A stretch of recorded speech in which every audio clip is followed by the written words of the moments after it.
Meus queridos, vamos abrir a palavra do Senhor na epístola que Paulo escreveu aos Romanos, capítulo 1. Romanos, capítulo 1. Eu vou fazer a leitura do verso número 18 até o verso número 25. Romanos, capítulo 1, 18 a 25. Deixe sua Bíblia aberta, vamos orar antes de lermos. Querido Deus, nosso Pai, nós te agradecemos porque temos a bênção de cultuar ao Senhor em Cristo Jesus. E parte desse culto, ó Deus, se devota a esta ocasião onde, mais uma vez, tomamos a Tua palavra em nossas mãos, iremos ler uma porção para nela meditarmos, mas sabemos, ó Deus, que sem a iluminação do Teu Santo Espírito, nós não temos como compreender esta palavra. Por isso suplicamos ao Senhor, age em nós e desvenda os nossos olhos, ó Deus, para que possamos contemplar as maravilhas da Tua lei. Que haja, ó Deus, santificação, que haja salvação, acima de tudo a glorificação do Teu próprio nome. Toma-nos todos nas Tuas mãos, a começar em mim. Assim oramos em Cristo, Senhor e Salvador nosso, com gratidão e perdão dos nossos pecados. Amém. Amém. Romanos capítulo 1, verso 18 diz assim: A ira de Deus se revela do céu contra toda impiedade e perversão dos homens que detêm a verdade pela injustiça. Porquanto o que de Deus se pode conhecer é manifesto entre eles, porque Deus lhes manifestou. Porque os atributos invisíveis de Deus, assim o seu eterno poder, como também a sua própria divindade, claramente se reconhecem desde o princípio do mundo, sendo percebidos por meio das coisas que foram criadas. Tais homens são, por isso, indesculpáveis. Porquanto, tendo conhecimento de Deus, não glorificaram com Deus, nem lhe deram graças, antes se tornaram nulos em seus próprios raciocínios, obscurecendo-lhes o coração insensato. Inculcando-se por sábios, tornaram-se loucos e mudaram a glória do Deus incorruptível em semelhança da imagem de homem corruptível, bem como de aves, quadrúpedes e répteis. Por isso, Deus entregou tais homens à imundícia pelas concupiscências de seu próprio coração, para desonrarem o seu corpo entre si. Pois eles mudaram a verdade de Deus em mentira, adorando e servindo a criatura em lugar de Criador, o qual é bendito eternamente. Amém. Amém. Meus irmãos, quando nós lemos a palavra do Senhor, particularmente o livro do profeta Jonas, vemos ali aquela ocasião em que o Senhor Deus designa este profeta para que ele fosse a Nínive e ali pregasse o evangelho, o arrependimento. Mas ele, pelas razões que o próprio texto apresenta e outras que podemos depreender da Escritura, não o fez. Pelo contrário, tomou um navio, pagando do seu próprio bolso, e foi para o extremo oposto daquele lugar onde Deus o havia enviado. Em várias circunstâncias ali governadas pelo Senhor, finalmente Jonas chega a Nínive e tem que pregar o evangelho. E ele prega a mensagem de arrependimento. E Deus então age e aquele povo é convertido. Mas o contrário do que esperávamos aconteceu. Ao invés de Jonas ficar alegre com a conversão dos ninivitas, ele se enfurece. A ira toma o seu coração, de tal modo que Jonas, ele se ira profundamente. E Deus então vai tratar aquele profeta e faz uma pergunta para ele: Jonas, é justa essa tua ira? E a resposta que ele dá é que é justa até a morte. Então ele está plenamente convencido de que a sua ira é uma ira justa.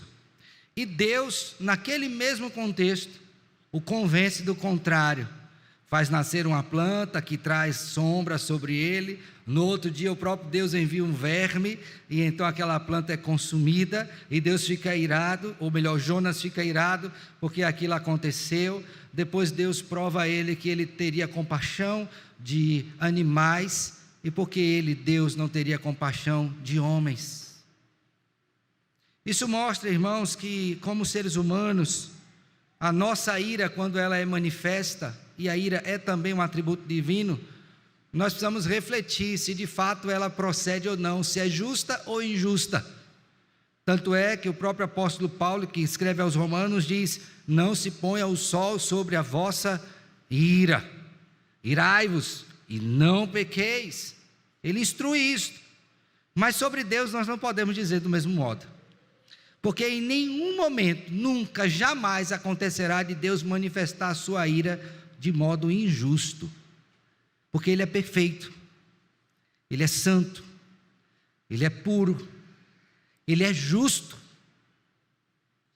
Então todas as vezes que nós lemos a Escritura, que vemos a declaração deste atributo do Senhor, sua ira, nós jamais deveríamos pensar que Deus manifestou a sua ira de modo que injusto.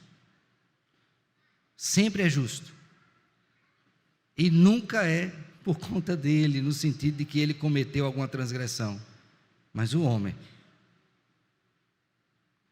Quando nós lemos esse texto de Romanos capítulo 1, verso 18 a 25, somos informados exatamente acerca deste fato, de que Deus revelou a sua ira do céu, e Ele fez isso contra toda a humanidade.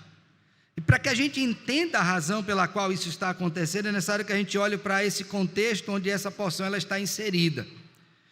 E a primeira coisa que eu teria como importante para apresentar acerca disto, é o que está aí imediatamente nos versos 16 e 17. Antes de falar da ira de Deus, você vai perceber que o Senhor Deus, Ele revelou a sua justiça antes de revelar a sua ira. Isso dentro do argumento textual. Logo, o que eu estou dizendo é que Deus fala da ira, mas antes Ele fala de quê? Da justiça. E eu queria que você olhasse para o texto comigo. Diz assim, verso 16: pois não me envergonho do Evangelho, porque é o poder de Deus para a salvação de todo aquele que crê, primeiro do judeu, também do grego, visto que a justiça de Deus se revela no Evangelho, de fé em fé, como está escrito: o justo viverá por fé.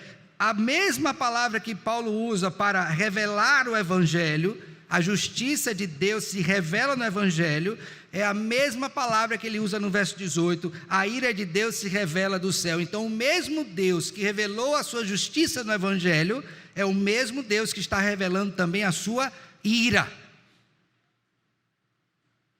E aí você deveria pensar no seguinte: por que é que Deus, tendo revelado a sua justiça no Evangelho, agora revela a sua ira? Qual é a razão pela qual Deus está irado com a humanidade? E isso traz para nós, irmãos, uma questão muito séria. E eu vou me apropriar aqui das palavras do Sproul quando comenta esse texto. Ele diz assim: estou certo de que o apóstolo Paulo introduz a ira de Deus a essa altura, porque ninguém pode apreciar completamente as boas novas do Evangelho como boas, a não ser contra o pano de fundo de nossa culpa diante de Deus.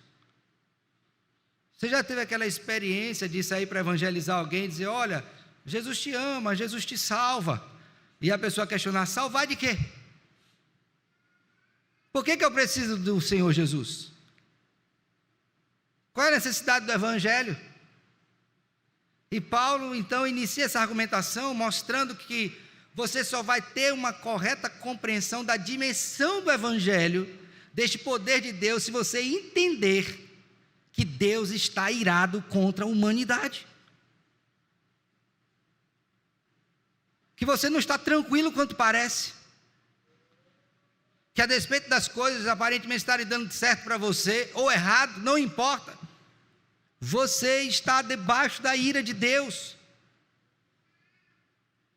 porque todos pecaram e carecem da glória de Deus, porque não há um justo, nenhum sequer, não há quem busque a Deus, todos a uma se extraviaram, porque como disse o rei Davi, escrevendo o Salmo 51, eu nasci em pecado, e em pecado me concebeu minha mãe. Então Paulo, tendo apresentado a grandiosidade do Evangelho, agora ele vai mostrar por que você precisa do Evangelho, por que nós precisamos crer no Senhor Jesus Cristo, nos arrepender dos nossos pecados, e ter uma vida que glorifique ao Senhor. E ele faz isso no texto, apresentando então 3 argumentos, que eu gostaria que você acompanhasse comigo. O primeiro deles: nós estamos debaixo da santa e justa ira de Deus, porque Deus se revelou à humanidade. Por favor, olhe comigo o verso 18a, e perceba a estrutura desse texto, porque a partir do verso 18 você tem a estrutura porque é apresentado. Diz assim, olha: a ira de Deus se revela do céu. Essa é a primeira parte. Deus está irado com a humanidade, primeiramente porque Ele se revelou à humanidade. E esta humanidade, diante dessa revelação, deveria glorificá-lo como Deus, mas não o fez. E essa é a primeira razão. Então no verso 18, diz: a ira de Deus se revela do céu contra toda impiedade e perversão dos homens que detêm a verdade pela injustiça. Esta ira revelada. E ele discorre sobre isso. Verso 19, por favor, e verso de número 20. Olhe comigo. Porquanto o que de Deus se pode conhecer é manifesto entre eles, porque Deus lhes o quê? Manifestou. Porque ele está dizendo o seguinte: o que vocês deveriam conhecer como seres criados à imagem e semelhança de Deus, Deus revelou a vocês. Vocês não ficaram sem testemunho. Deus mostrou quem Ele era, de tal sorte que ninguém, absolutamente ninguém, pode dizer que não conhece a Deus, porque Deus lhes o quê? Manifestou. E aí, irmãos, a pergunta que se segue é: mas onde é que eu vejo Deus se manifestando? Como é que eu posso percebê-lo? E aí o verso 20 explica, veja comigo: porque os atributos invisíveis de Deus, assim o seu eterno poder, como também a sua própria divindade, claramente se reconhecem onde? Desde o princípio do mundo. Veja que a linguagem de Paulo é desde a criação. O princípio criou Deus todas as coisas. E ele diz: sendo percebido por meio das coisas que foram o quê? Criadas.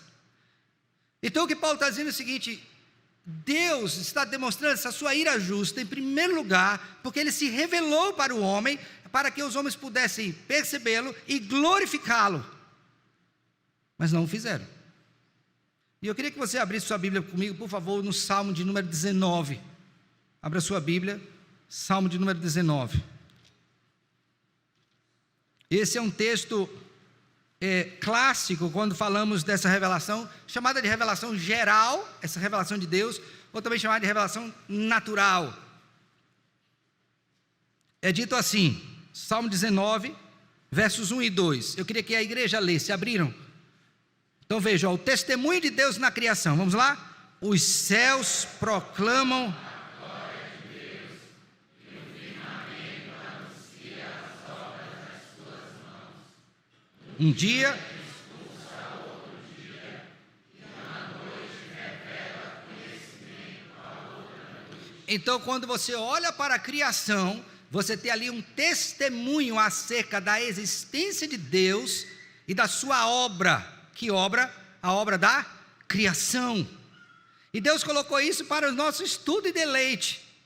Tanto é que você, se estudar um pouquinho sobre as coisas que foram criadas, você vai ficar certamente de boca aberta.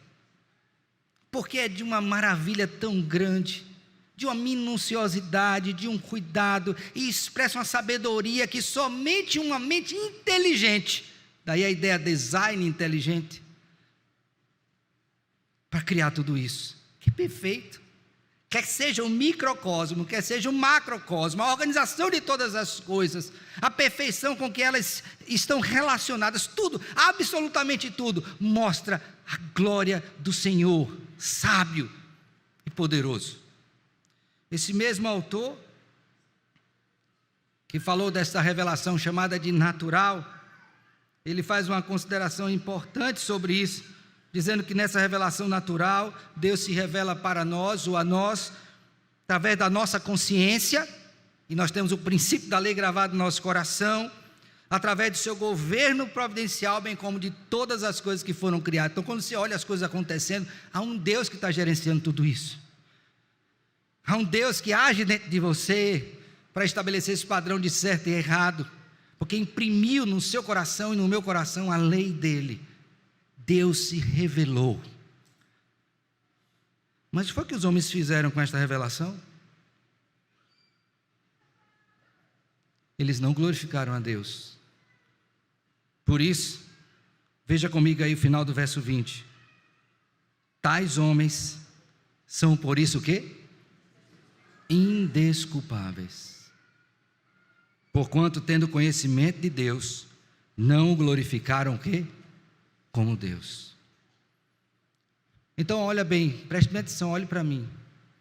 Você está aqui nesta noite, você ainda não professou sua fé, você acha que você pode viver tranquilamente, como se nada estivesse sobre você, pois saiba que por conta da revelação natural, também chamada de revelação geral, você é indesculpável. Ou seja, você está culpado diante do Senhor, porque tendo conhecimento dEle por meio das coisas que foram criadas, você não glorifica a Deus como Ele é Deus. Você entendeu isso? Então, a cada momento em que você se depara com a hora da criação, com essa direção providencial do Senhor, quando você se depara com a realidade da lei gravada em seu coração, e você não se prostra e se queda diante do Senhor, você só está confirmando que você é culpado. Culpado. E aí você entende, porque você precisa do Evangelho. Por que você precisa do Evangelho? Porque Deus se revelou a você, e você não adorou como Deus, e isso acentuou ainda a sua culpa. Culpado. Culpado. Culpado. Culpado. Quem é culpado precisa do poderoso Evangelho de Deus. Mas não somente isso, irmãos. Voltemos para o verso 18, que nos coloca diante da segunda questão que o texto apresenta. Então ele diz: a ira de Deus se revela do céu contra toda o quê? Impiedade e perversão dos homens. Estes homens que fizeram o quê? Detêm a verdade pela injustiça. Quando você lê esse texto, você pode ser levado, se não percebê-lo corretamente, a entender que existem três coisas aqui que revelam as ações humanas, e que elas são distintas. Mas eu queria convidar você a fazer a seguinte leitura desse texto, somatória e de implicação.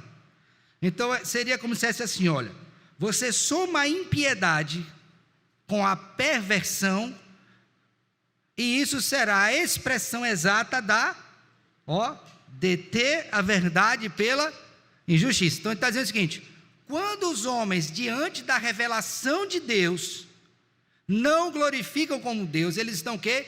Detendo a verdade. E esse ato de deter é de abafar a verdade. Eles não querem concordar com aquilo que está diante dos seus olhos, gravado no seu coração e visto por meio da providência do Senhor. De tal modo, irmãos, que quando eles fazem isso, automaticamente, o efeito é que eles se dão a prática da impiedade e o quê? a perversão. Agora volte seus olhos para o verso de número 21 novamente. Então ele diz, porquanto tendo conhecimento de Deus, não glorificaram como Deus, nem lhe deram o quê? Graça. Era para conhecer e fazer isso. Antes, agora veja, abafar a verdade. O que é que eles vão fazer? Veja comigo. Se tornaram o quê?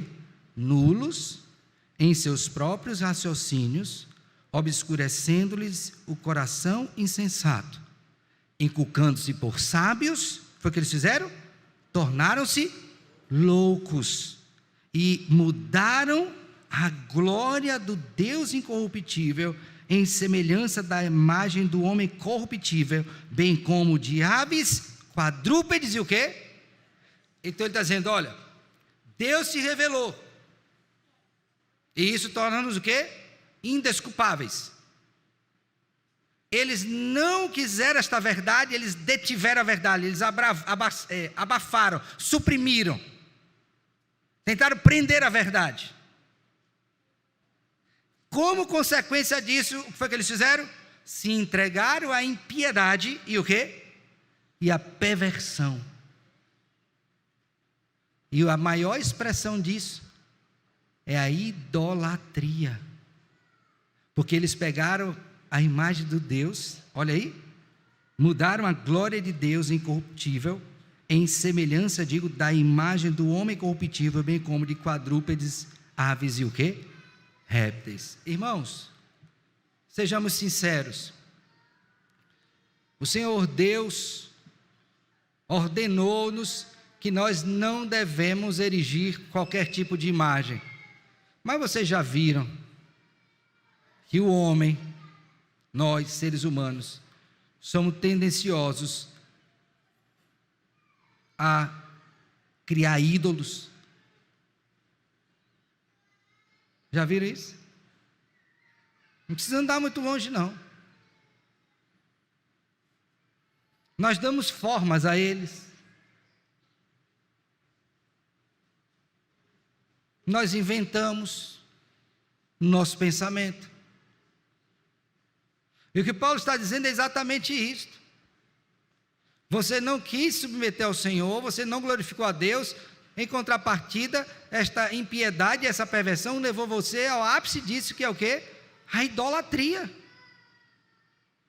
Então, todas as vezes que você se depara com essa triste realidade, você está vendo exatamente aquilo que é consequência da corrupção humana. Idolatria. No mais alto grau. De várias formas. E ela é tamanha. Por favor, abra sua Bíblia em Atos capítulo 17. Que certa vez esse mesmo apóstolo estava ali passeando por uma cidade. Atos capítulo 17, por favor.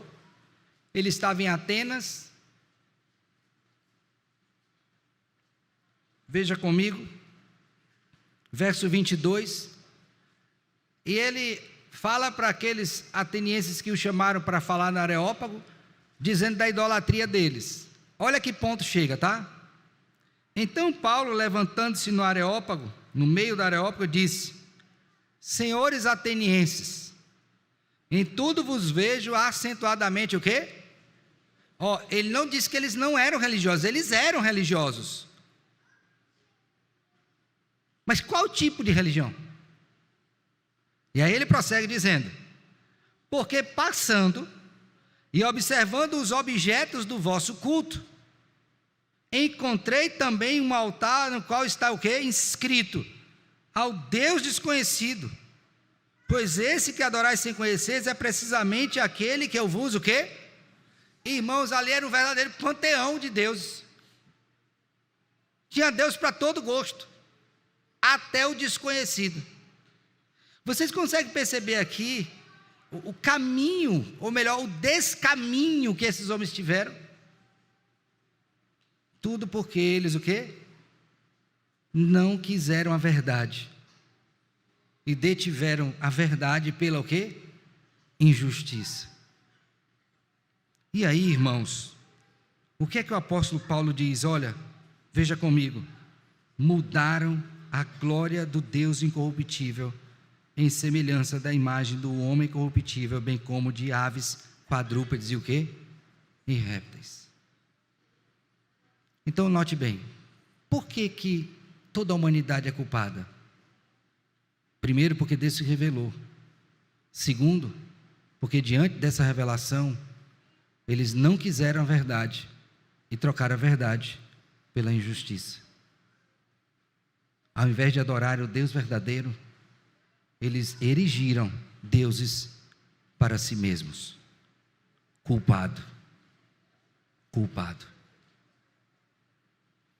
Mas aí o texto apresenta para nós, irmãos, uma terceira questão. Por favor, veja comigo. Versos 24 e 25. Culpado por quê? Porque Deus se revelou, porque eles mudaram a glória de Deus, portanto detiveram a verdade pela justiça. E o terceiro argumento está aí, verso número 24.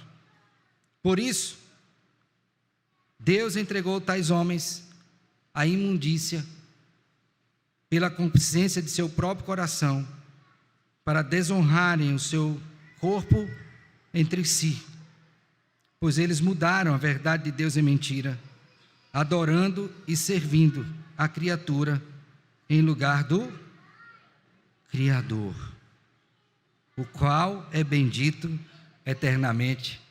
Amém. Veja bem, Deus se revelou, eles rejeitaram, criaram novos deuses e passaram a servir a estes deuses. Viu a ordem? Deus se revelou, eles rejeitaram e passaram a servir a falsos deuses. Quando nós consideramos esse aspecto relativo ao texto, eu quero destacar uma coisa bem importante aqui. A primeira delas, na verdade. Note bem no verso 24 que Deus o quê? Entregou tais homens. Sabe o que é isso aqui? É deixá-los viver ao seu bel prazer. Querem ir? Vão. E aí eu estava preparando esse texto e fiquei pensando, meu Deus, o que aconteceria comigo na minha infância se meu pai e minha mãe dissessem assim, meu filho, faça do jeito que você quiser. Como é que seria a minha vida? Imaginou?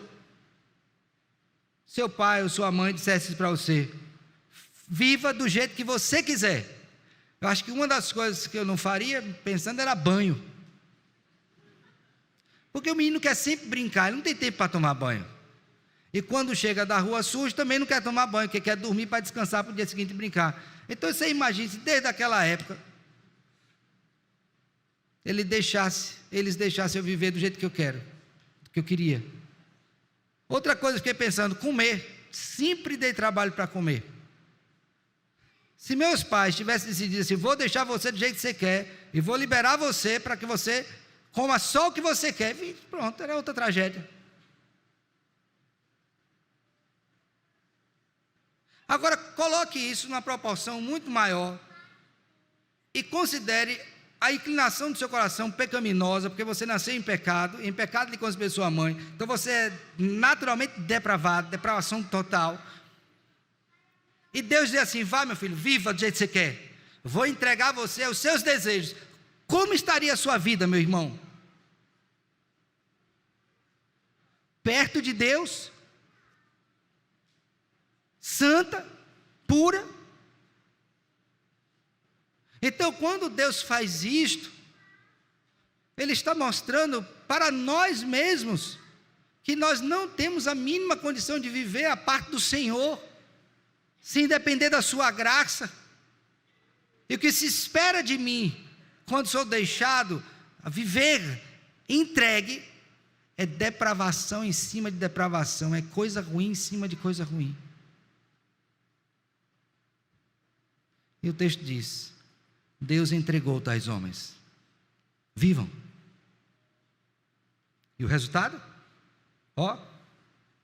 Deus entregou tais homens à imundícia, pelas concupiscências de seu próprio coração, para desonrarem o seu corpo entre si, ao ponto de aquele que foi criado em mais semelhança de Deus, como eu fui, eu desonrar o meu próximo. Ora, já tinha desonrado a Deus, próximo passo é desonrar o próximo. E foi isso que Paulo disse aqui. E ainda mais, eles mudaram a verdade de Deus em mentira, adorando e servindo a criatura em lugar do Criador. Pronto. Idolatria. Eu pergunto para você, fomos criados para adorar a Deus, e estamos servindo a ídolos, somos culpados ou inocentes?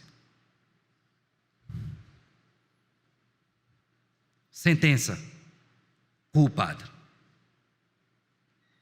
Me rebelei, vocês não quiseram a verdade, e vocês estão servindo a deuses falsos. E aí vem a segunda coisa que eu quero mostrar para você nesse texto. Preste bem atenção. O apóstolo Paulo gosta muito de doxologia. E aos romanos tem duas doxologias importantes, mas a gente geralmente só fixa os olhos em uma, que é a do capítulo 11. Por favor, veja comigo. Verso de número 33 a 36. Abriram? Diz assim: ó profundidade da riqueza, tanto da sabedoria, como do quê? E aí ele diz mais: quão insondáveis são os seus juízos, quão inescrutáveis os seus caminhos, quem, pois, conheceu a mente do Senhor, quem foi por seu conselheiro, ou quem primeiro deu a ele para que ele venha a ser restituído, porque dele, por meio dele, para ele são todas as coisas, a ele, pois, a glória eternamente. Ó, o que você está vendo aí no versos 33 a 36 do capítulo 11, é a segunda doxologia, ou seja, a primeira doxologia está relacionada com a questão da criação, a revelação de Deus como Criador, ou seja, como Criador ele deve ser glorificado.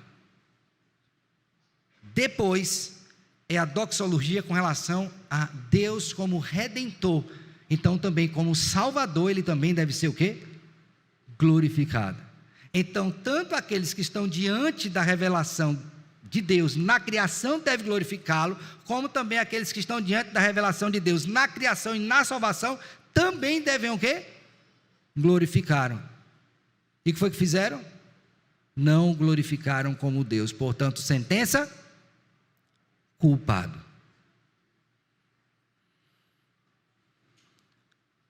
Meus irmãos, Paulo colocou isso daqui para que você entenda por que você precisa do Evangelho. E todos os seres humanos precisam do Evangelho, porque todos nós estávamos encerrados debaixo da ira de Deus, que se revelou a nós, que nós não quisemos a verdade e a quem nós não servimos. Portanto, a comum sentença é qual? Culpado.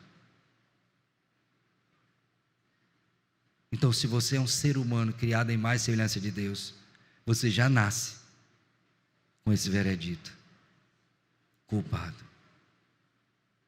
Culpado. O que fazer?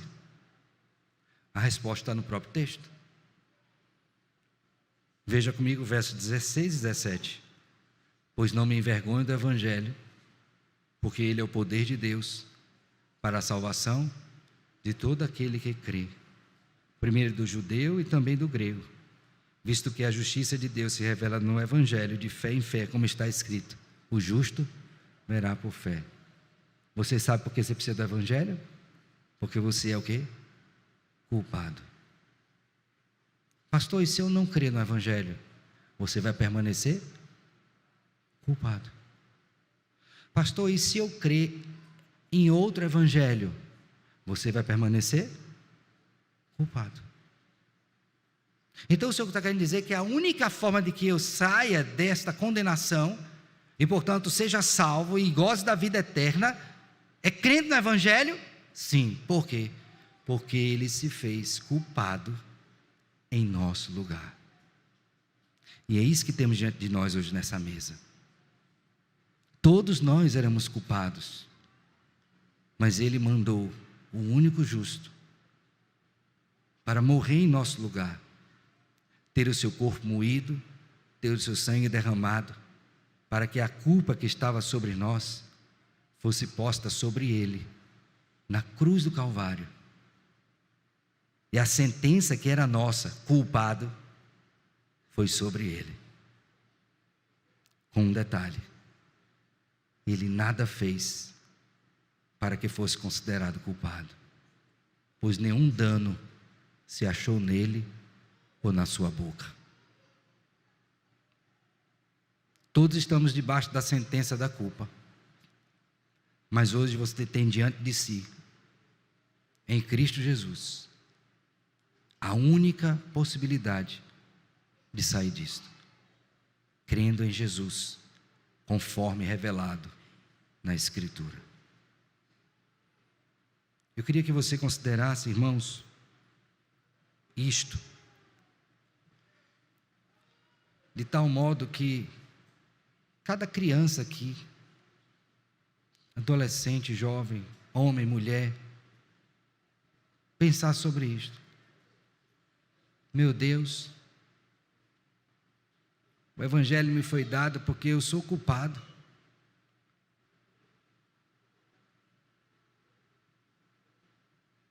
E se eu não entender isto, eu não vou entender a grandiosidade, a beleza, o poder do Evangelho, a necessidade que tenho dele. Portanto, você não é bonzinho como você imagina. Você não é um santinho.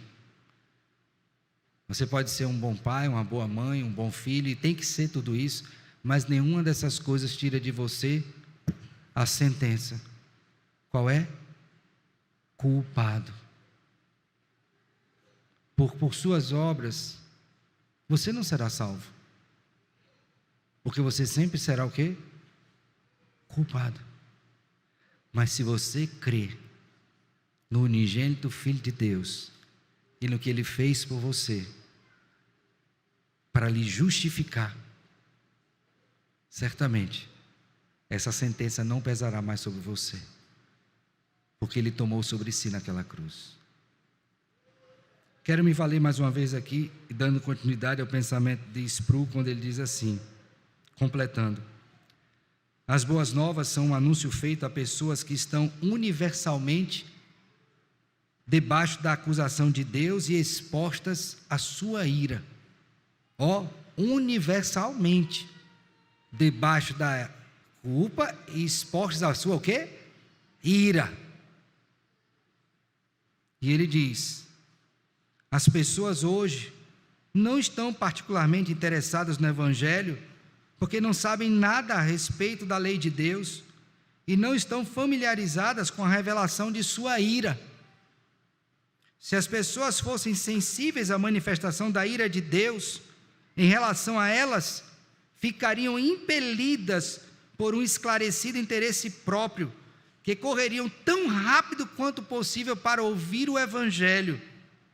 Mas sua cerviz se tornou tão dura e seus corações tão calcificados que não têm temor de Deus.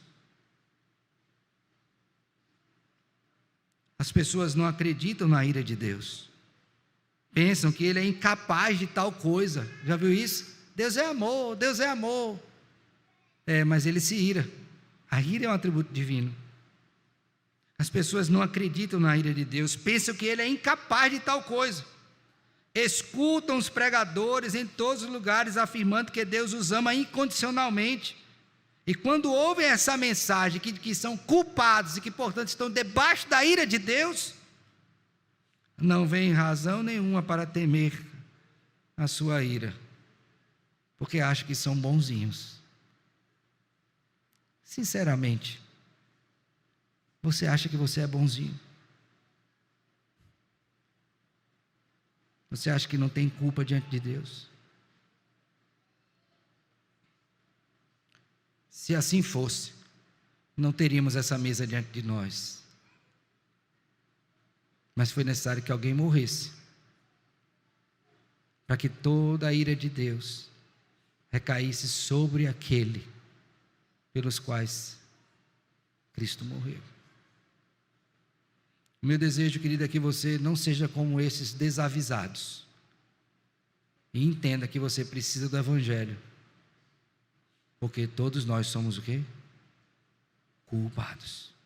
E estamos justamente expostos à ira de Deus. E a única forma de sair, graças a Deus por isso, é crendo em Jesus, conforme nos diz a sua palavra. Que Ele, pois, nos abençoe e nos guarde. Amém.